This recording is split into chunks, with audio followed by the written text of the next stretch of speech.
penghalangnya kebahagiaan.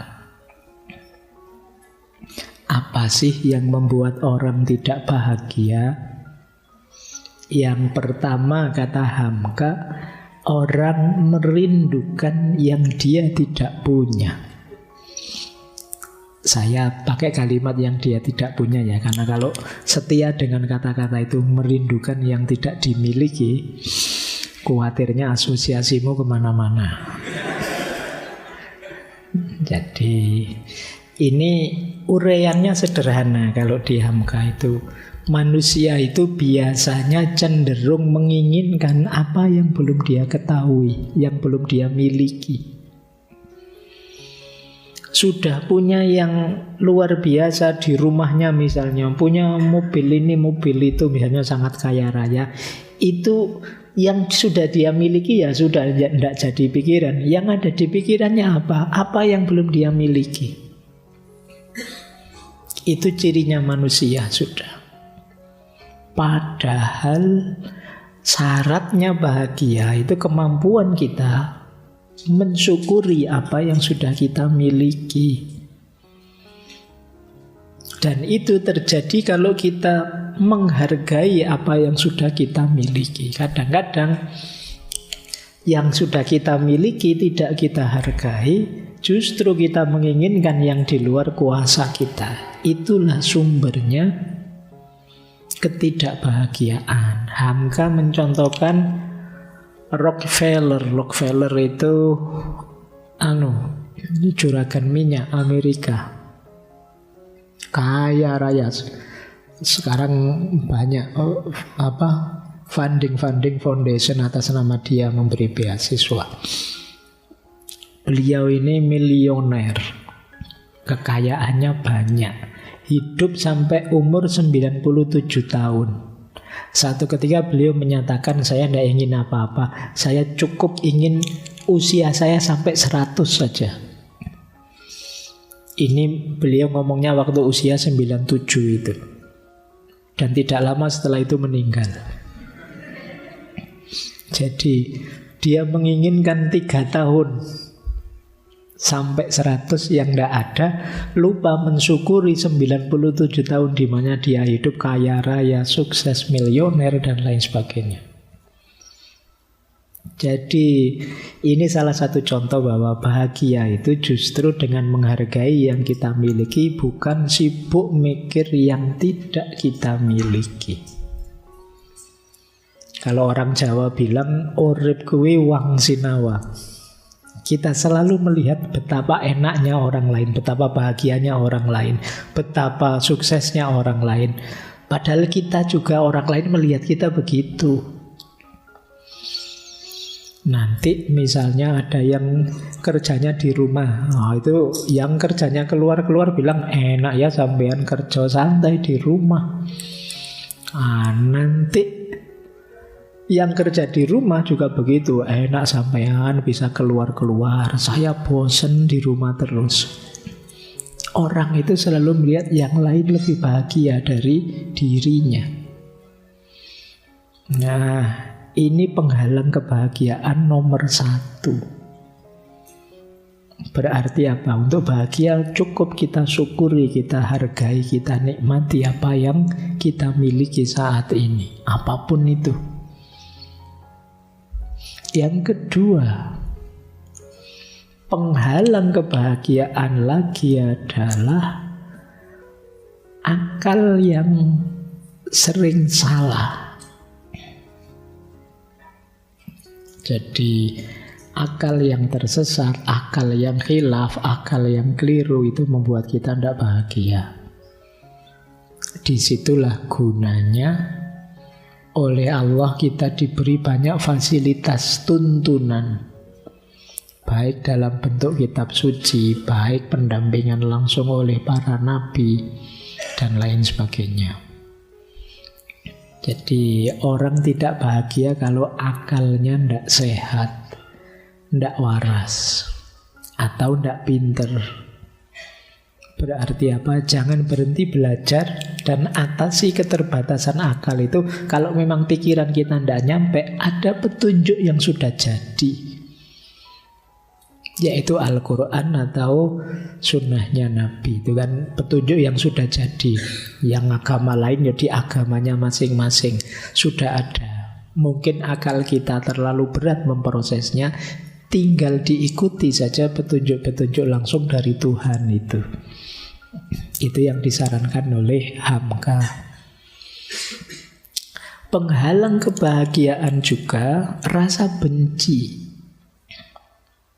Kebencian kita terhadap apapun dan siapapun itu akan memberati hati kita. Jangan dikira benci kita itu menyusahkan orang yang kita benci. Yang pertama-tama susah dan repot adalah kita yang membenci. Bayangkan kita benci sama tetangga kos kita itu, ketemu saja kita males. Akhirnya begitu lewat depan kosnya kita muter. Padahal orang yang kita benci santai-santai saja, kita sendiri yang repot tidak karu-karuan. Jadi kadang-kadang kebencian itu merepotkan kita sendiri yang membenci. Kita ingin musuh kita hancur, tapi kita menaruh racunnya dalam hati kita sendiri. Itu yang sering dialami oleh para pembenci. Dia hancur sendiri karena kebenciannya. Jadi kalau orang yang dibenci sukses itu dia jantungnya kumat sudah. Kok dia bisa, itu mesti suksesnya karena apa? Nanti lihat tetangganya dagang sukses itu tidak terima. Itu mesti nyari pesugihan di mana itu. Nyari di mana. Jadi rasa benci. Yang ketiga pesimis. Orang yang mindsetnya pesimis juga tidak akan bahagia. Jadi orang pesimis itu kan lihat jeleknya saja, padahal dapat anugerah loh, tapi dia mikir jeleknya. Alhamdulillah sekarang sudah lulus, selamat ya. Alah, selamat apa? Kamu menyelamati saya nganggur apa? Ndak ono syukur Jadi meskipun sudah dapat anugerah, jelas-jelas dapat kenikmatan, tapi kita sendiri ingkar karena mindset kita, mindset pesimis. Kemarin di awal-awal sesi itu kan kita membahas bedanya orang optimis dengan pesimis. Mindset yang paling merepotkan. Orang pesimis itu dihibur tidak bisa, dibujuk tidak bisa. Pikirannya terlanjur pesimis. Merasa tidak mampu, merasa tidak bisa. Wong temannya sudah lah, tidak apa-apa. Nanti keliru pun kita maklum. Enggak, saya tidak bisa. Ya sudah. Mindsetnya pesimis, susah bahagia orang pesimis. Nah, ada lagi, ini juga membuat orang tidak bahagia, takut mati. Jadi ini tentu saja bisa bermakna positif, bisa bermakna negatif. Bermakna positif, kalau takut mati itu membuat kita semakin ingin memperbanyak bekal untuk hidup sesudah mati. Oleh Hamka diilustrasikan seperti kisahnya sahabat Bilal bin Rabah, yang dia ini bahagia ketika sakaratul maut, karena bagi dia segera setelah itu saya ketemu kekasihku Rasulullah. Tapi banyak orang yang takut mati dalam konotasi memang dia takut beneran. Jadi kata Hamka, banyak orang yang menganggap bahwa kematian itu bermakna kehancuran, lenyapnya diriku, lenyapnya kenikmatan. Aduh Pak, saya belum kerja, belum nikah, kalau mati nanti belum tahu rasanya. Kan ada yang begitu. Ada yang, wah ini nanti motor saya, mobil saya, rumah saya gimana? Khawatir lenyapnya nikmat. Ada yang takut Pak, sakit kan Pak mati itu. Kata Hamka, ada orang menganggap kematian itu penyakit yang hebat. Padahal mati itu bukan penyakit. Kalau penyakit ada obatnya, kalau kematian tidak ada. Mati ya mati saja. Kan tidak ada dicariin obat, kan tidak ada, ya mati sudah selesai. Tuh. Ini menghalangi kebahagiaan. Maka menurut Hamka ada logika yang kebalik-balik orang-orang itu. Kata Hamka begini, lebih banyak orang menghadapi kematian di atas tempat tidur daripada orang mati di atas pesawat. Tetapi kenapa lebih banyak orang takut mati ketika naik pesawat daripada naik tempat tidur? Kita kan sering begitu mikirnya. Kematian itu bisa kita temui di mana saja kok. Wah, saya takut Pak naik kereta, kemarin kecelakaan. Takut naik kereta. Lebih banyak orang yang meninggalnya di atas tempat tidur. Kok kamu tidak takut kalau malam hari mau tidur naik tempat tidur? Ini kan sindiran, bahwa ngapain sih takut mati? Kematian itu sesuatu yang pasti, satu-satunya yang pasti di antara semua yang tidak pasti dalam hidup kita adalah kematian. Takut mati boleh, tapi dalam rangka memperbaiki diri, menambah bekal hidup sesudah mati. Ini melanjutkan tentang takut tadi ya. Yang sumber orang tidak bahagia juga banyak ketakutan yang lain. Kata Hamka begini, jangan takut jatuh, karena yang tidak pernah memanjatlah yang tidak pernah jatuh. Jangan takut gagal, karena yang tidak pernah gagal hanya orang-orang yang tidak pernah melangkah. Jangan takut salah, karena dengan kesalahan yang pertama kita dapat menambah pengetahuan untuk mencari jalan yang benar pada langkah yang kedua. Tidak usah takut. Apa sih yang kita takuti? Apakah resiko? Resiko paling pahit, paling puncak kan kematian. Dan kematian pun itu sudah ada waktunya. Jadi yuk, ketakutan jangan sampai menghalangi kebahagiaan kita. Ini dulu pernah kita bahas khusus, philosophy of fear. Bagaimana kita memahami dan menata rasa takut dalam diri kita. Oke, saya tambah beberapa kunci kebahagiaan. Ini mungkin teman-teman nanti untuk bahan merenung ya ke belakang. Kata Hamka begini, orang bahagia tandanya dia serius dalam hidupnya. Banyak orang yang cuek dalam hidupnya. Tadi saya bilang banyak orang, apa saya mengalir saja. Hidup dijalani begitu saja kayak autopilot. Kata Hamka, ini sindirannya keras ini. Kalau hidup sekedar hidup, babi di hutan juga hidup. Kalau bekerja sekedar bekerja, kera juga bekerja. Bedanya apa dengan manusia? Manusia punya makna, punya amanah dalam hidup. Jadi jangan sekedar hidup, jangan iseng. Allah menciptakan kita itu sangat serius, tidak untuk main-main. Mari kita jalani juga dengan serius. Jangan pernah merobohkan pagar tanpa mengetahui mengapa didirikan. Jangan pernah mengabaikan tuntutan kebaikan tanpa tahu keburukan yang Anda dapat.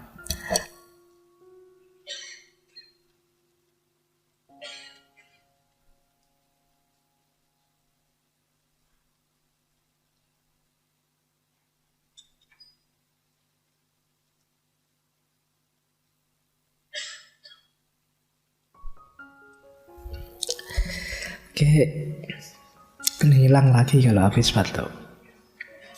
Intinya serius ya, jangan melakukan apapun tanpa sadar efek dan resikonya. Ini kunci pertama, karena melakukan sesuatu tanpa sadar itu membuat kita menyesal pada akhirnya. Lanjut. Kunci kebahagiaan lagi adalah daya tahan. Hidup ini tidak senang terus, tidak sukses terus. Ada senangnya, ada sedihnya. Berarti apa? Ayo membangun daya tahan. Tahan menderita kepahitan hidup, sehingga penderitaan menjadi kekayaan adalah bahagia. Ini menarik ya, istilah penderitaan menjadi kekayaan.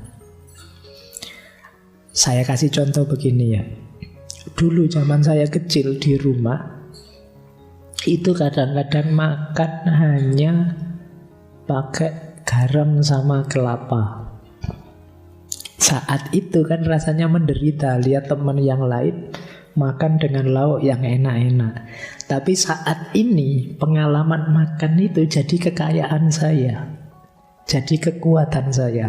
Kamu bisa kok makan hanya kayak gitu. Saya bisa dan pernah melakukannya. Itu yang disebut penderitaan jadi kekayaan. Kalau kalian orang hebat, misalnya kayak tadi urusan pasangan hidup, wah saya itu Pak, siapa saja yang saya mau pasti tidak nolak kalau sama saya. Oh kalau kayak gitu kamu miskin, pengalamanmu hanya pengalaman diterima. Kalau saya lebih kaya.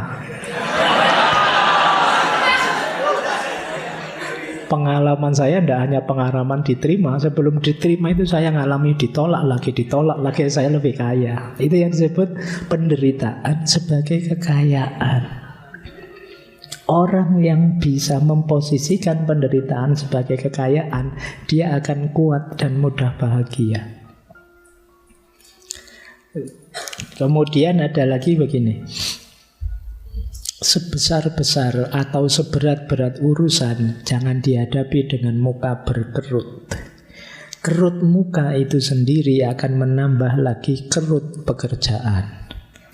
Jadi ada kesulitan apapun, jangan terlalu diambil hati, jangan baper. Yang membuat muka kita berkerut, karena kerutan di muka itu jangan dikira menyelesaikan masalah, nambah masalah. Tambah stres kita, tambah depresi. Jadi iya wajar manusia itu ada masalah. Siapa sih orangnya yang tidak ada masalah? Kadang-kadang kita kecewa, kadang-kadang yang kita inginkan tidak terwujud. Tidak apa-apa. Sunnatullahnya orang hidup memang begitu. Dan itu tidak hanya kita, semua orang. Dan lebih banyak orang yang penderitaannya tidak seberat kita. Jadikan itu kekayaan. Jangan suka mendramatisasi masalah. Itu yang disebut nambah kerut tadi loh. Walah masalah sepele kayak gitu aja, kayak mau kiamat aja kan gitu.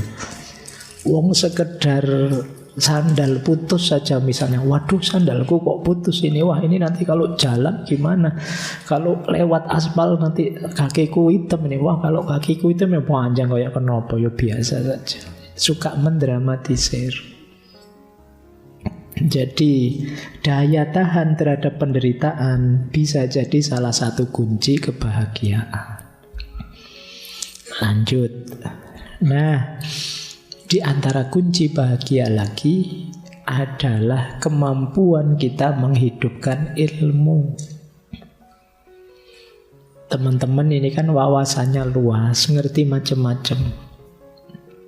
Pengetahuan kita yang banyak akan membahagiakan kalau kita bisa mengamalkannya. Kadang-kadang ketidakmampuan mengamalkan itu menjadi beban tersendiri buat kita. Jadi ilmu dan amal harus setara. Ada kalimat begini dari Hamka ya, tentang ilmu yang pertama. Iman tanpa ilmu seperti lentera di tangan bayi. Namun ilmu tanpa iman bagaikan lentera di tangan pencuri. Iman tanpa ilmu isinya kan hanya percaya saja. Tidak ngerti dasarnya, tidak ngerti argumennya. Itu seperti lentera di tangan bayi, tidak terlalu ada gunanya.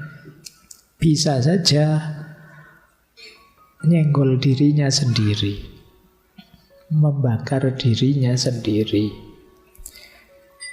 Jadi Kita tidak sadar melakukan yang salah, yang keliru, yang merusak. Wong kita tidak ngerti ilmunya.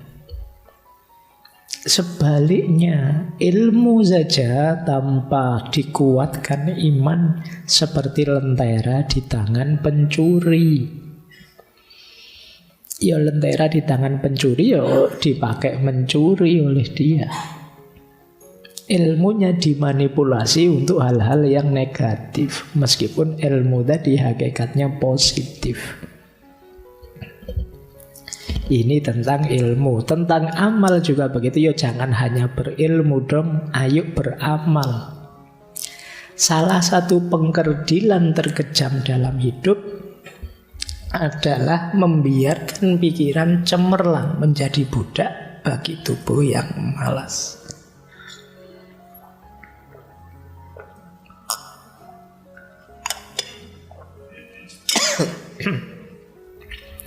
Jadi jangan malas, hidupkan ilmumu.